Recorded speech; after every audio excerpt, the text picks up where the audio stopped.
বিয়ের পর কি স্বামীর সব সম্পত্তিতে স্ত্রীর সমান অধিকার তৈরি হয়ে যায়? আবার অনেকেই বলেন স্বামী জীবিত থাকলে স্ত্রীর কোনো অধিকারই নেই। এই দুই ধারণার মধ্যে কোনটি সঠিক? আসলে এই বিষয়টি নিয়ে সমাজে অসংখ্য ভুল ধারণা প্রচলিত রয়েছে, অথচ বাংলাদেশের আইনে বিষয়টি সম্পূর্ণ ভিন্নভাবে বিবেচনা করা হয়। আজকের ভিডিওতে আমরা সহজ ভাষায় জানবো স্বামী জীবিত থাকলে সম্পত্তিতে স্ত্রীর আইনি অধিকার কি, আর স্বামীর মৃত্যুর পর উত্তরাধিকারী হিসাবে স্ত্রীর অধিকার কতটুকু। এই গুরুত্বপূর্ণ আলোচনাটি জানতে ভিডিওটির শেষ পর্যন্ত আমাদের সঙ্গেই থাকুন। প্র্যাকটিস এন্ড প্রসিডিউরে আপনাদের সবাইকে স্বাগতম। মূল আলোচনায় যাওয়ার আগে ছোট্ট একটি অনুরোধ, ভিডিওটি যদি আপনার কাছে উপকারী মনে হয় তাহলে এখনই একটি লাইক দিন। এতে ইউটিউব এই ভিডিওটি আরো বেশি মানুষের কাছে পৌঁছে দিতে পারে। আর বাংলাদেশের আইন সম্পর্কে সহজ ভাষায় নির্ভরযোগ্য ভিডিও নিয়মিত পেতে আমাদের প্র্যাকটিস এন্ড প্রসিডিউর চ্যানেলটি সাবস্ক্রাইব করে পাশে থাকুন। এবার চলুন মূল আলোচনায় আসি। প্রথমেই একটি বিষয় পরিষ্কারভাবে বুঝে নেওয়া প্রয়োজন। বাংলাদেশে সম্পত্তির মালিকানা এবং উত্তরাধিকার এই দুটি সম্পূর্ণ ভিন্ন আইনি বিষয়। অনেক সময় এই দুই বিষয়কে একসঙ্গে মিলিয়ে ফেলার কারণেই বিভ্রান্তির সৃষ্টি হয়। আরো একটি গুরুত্বপূর্ণ বিষয় হলো বাংলাদেশে উত্তরাধিকার সংক্রান্ত বিষয়গুলো মুসলিম আইন এবং হিন্দু আইন অনুযায়ী নির্ধারিত হয়। তাই মুসলিম এবং অমুসলিম ব্যক্তির ক্ষেত্রে আইনি বিধান ভিন্ন হবে। স্বামী জীবিত থাকলে সম্পত্তিতে স্ত্রীর আইনি অবস্থান। এখন প্রথমে আলোচনা করি স্বামী জীবিত থাকলে স্ত্রীর অধিকার কি। বাংলাদেশের প্রচলিত আইনের আলোকে শুধুমাত্র বিবাহের কারণে স্বামীর নামে থাকা সম্পত্তিতে স্ত্রীর স্বয়ংক্রিয় মালিকানা সৃষ্টি হয় না। অর্থাৎ স্বামীর নামে থাকা জমি, বাড়ি, ফ্ল্যাট বা ব্যবসা বা অন্যান্য সম্পত্তি শুধুমাত্র বিয়ের কারণে যৌথ সম্পত্তিতে পরিণত হয় না। এ কারণেই সমাজে প্রচলিত বিয়ে হলেই স্বামীর সব সম্পত্তিতে স্ত্রীর অর্ধেক অধিকার হয়ে যায়, এই ধারণাটি আইনগতভাবে সঠিক নয়। তবে এর অর্থ এই নয় যে স্ত্রী কখনোই সম্পত্তির অধিকার অর্জন করতে পারেন না। যদি স্বামী আইনানুগভাবে সম্পত্তি দান করেন বা হস্তান্তর করেন অথবা যৌথ মালিকানা সৃষ্টি করেন, তাহলে সেই সম্পত্তির উপর স্ত্রীর বৈধ অধিকার প্রতিষ্ঠিত হতে পারে।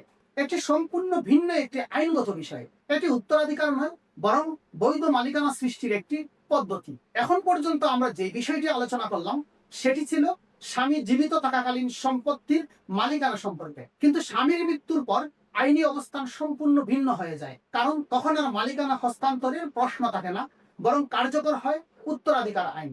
এই দুটি বিষয় আলাদা করে বুঝতে না পারার কারণেই অধিকাংশ ভুল ধারণার জন্ম হয়। এখন আমরা আলোচনা করব স্বামীর মৃত্যুর পর উত্তরাধিকারী হিসাবে স্ত্রীর আইনগত অধিকার কি। স্বামীর মৃত্যুর পর স্ত্রীর উত্তরাধিকার। এখন আসি আরেকটি গুরুত্বপূর্ণ বিষয়ে। স্বামীর মৃত্যুর পর স্ত্রী উত্তরাধিকারী হিসাবে কতটুকু সম্পত্তি পান। অনেকের ধারণা স্বামীর মৃত্যুর পর স্ত্রী সকল সম্পত্তির মালিক হয়ে যান। আবার কেউ মনে করেন স্ত্রীর কোনো অধিকার নেই। কিন্তু এই দুটি ধারণা সঠিক নয়। বাংলাদেশে ইসলামী উত্তরাধিকার আইন ফরায়েজ অনুযায়ী নির্ধারিত হয়। এই আইনে স্ত্রী একজন বৈধ ও নির্ধারিত অংশের উত্তরাধিকারী, অর্থাৎ কুরআনিক শেয়ার। স্বামীর মৃত্যুর পর স্ত্রী আইন অনুযায়ী নির্দিষ্ট অংশ পাওয়ার অধিকার রাখেন। তবে স্ত্রী স্বামীর রেখে দেওয়া সম্পত্তিতে কতটুকু অংশ পাবেন তা নির্ভর করে স্বামীর মৃত্যুকালে তার কোনো সন্তান বা সন্তানের বংশধর জীবিত ছিলেন কি না। প্রথমত, যদি স্বামীর কোনো সন্তান না থাকে কিংবা নাতি বা তাদের নিম্নধারার বংশধারা জীবিত না থাকে, তাহলে স্ত্রী স্বামীর রেখে যাওয়া মোট সম্পত্তির 1/4 পাবেন। দ্বিতীয়ত, যদি স্বামীর কোনো সন্তান, নাতি বা তাদের নিম্নধারার বংশধর জীবিত থাকেন, তাহলে স্ত্রীর অংশ হবে 1/8, অর্থাৎ 8/1 এখানে একটি বিষয় বিশেষভাবে মনে রাখা জরুরি। স্ত্রীর এই অংশ নির্ধারণ করা হয় স্বামীর উত্তরাধিকার যোগ্য সম্পত্তি থেকে। অর্থাৎ প্রথমে মৃত ব্যক্তির দাফন কাফনের ব্যয়, বৈধ ঋণ এবং ইসলামী আইন অনুযায়ী বৈধ ওসিয়ত যদি থাকে তাহলে তা আদায় করা হবে। এরপর যে সম্পত্তি অবশিষ্ট থাকবে সেটি উত্তরাধিকারীদের মধ্যে আইন অনুযায়ী বন্টন করা হবে। আরো একটি গুরুত্বপূর্ণ বিষয় হলো, একজন পুরুষ যদি একাধিক বৈধ স্ত্রী রেখে মৃত্যুবরণ করেন, তাহলে স্ত্রীদের জন্য নির্ধারিত 1/4 বা 1/8 অংশটি সবাই মিলে সমানভাবে ভাগ করে নেবেন। অর্থাৎ প্রত্যেক স্ত্রী আলাদাভাবে 1/4 বা 1/8 পান না, বরং আইনে যে অংশ স্ত্রীদের জন্য নির্ধারণ করেছে সেই অংশ তাদের মধ্যে সমানভাবে বন্টিত হবে। এছাড়াও মনে রাখতে হবে, স্ত্রীর উত্তরাধিকার হিসাবে প্রাপ্য অংশের পাশাপাশি যদি দেনমোহরের কোনো অংশ বকেয়া থাকে, তাহলে সেই বকেয়া দেনমোহরও স্বামীর সম্পত্তি থেকে তিনি পাওয়ার অধিকারী। কারণ বকেয়া দেনমোহর কোনো উত্তরাধিকার নয়, একটি স্বামীর উপর থাকা একটি বৈধ দেনা যা উত্তরাধিকার বন্টনের আগে পরিশোধ করতে হয়। সুতরাং স্বামীর মৃত্যুর পর স্ত্রী শুধু পরিবারের একজন সদস্যই নন, বরং তিনি আইন স্বীকৃত একজন উত্তরাধিকারী। তবে তিনি কতটুকু সম্পত্তি পাবেন তা নির্ধারিত হবে ইসলামী উত্তরাধিকারী আইনের বিধান এবং মৃত ব্যক্তির রেখে যাওয়া উত্তরাধিকারীদের অবস্থার ভিত্তিতে।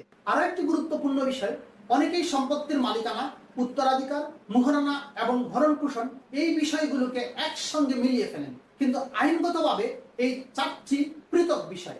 একটি বিষয়ে যে আইন প্রযোজ্য হবে, অন্য বিষয়েও একই আইন বা একই ফলাফল প্রযোজ্য হবে এমন ধারণা করা ঠিক নয়। আজকে আমাদের আলোচনার মূল বিষয় হলো, শুধুমাত্র বিয়ে হওয়ার কারণেই স্ত্রী স্বামীর সব সম্পত্তির স্বয়ংক্রিয় অংশীদার হয়ে যান না। আবার স্বামীর মৃত্যুর পর স্ত্রীর কোনো অধিকারই থাকে না, এই ধারণাও সঠিক নয়। জীবিত অবস্থায় সম্পত্তির মালিকানা এবং মৃত্যুর পর উত্তরাধিকার এই দুটি সম্পূর্ণ ভিন্ন আইনি বিষয়। তাই এই ধরনের গুরুত্বপূর্ণ বিষয়ে কোনো সিদ্ধান্ত নেওয়ার আগে অবশ্যই আপনার নির্দিষ্ট পরিস্থিতি অনুযায়ী একজন আইনজীবীর পরামর্শ গ্রহণ করুন। আমাদের এই ভিডিওটি যদি আপনার ভালো লাগে তাহলে একটি লাইক দিন, কমেন্ট করে জানান এই ভিডিও দেখার আগে আপনি কোন বিষয়টি ভুল জানতেন। ভিডিওটি শেয়ার করুন যাতে আরো মানুষ আইনের সঠিক বিষয়গুলো জানতে পারেন। বাংলাদেশের আইন সম্পর্কে সহজ, নির্ভুল ও নির্ভরযোগ্য আইনি আলোচনা পেতে আমাদের প্র্যাকটিস এন্ড প্রসিডিউর চ্যানেলটি সাবস্ক্রাইব করে পাশে থাকা বেল আইকনটি অন করে রাখুন। পরবর্তী ভিডিওতে আবার দেখা হবে। সেই পর্যন্ত ভালো থাকুন, নিরাপদে থাকুন। আল্লাহ হাফিজ।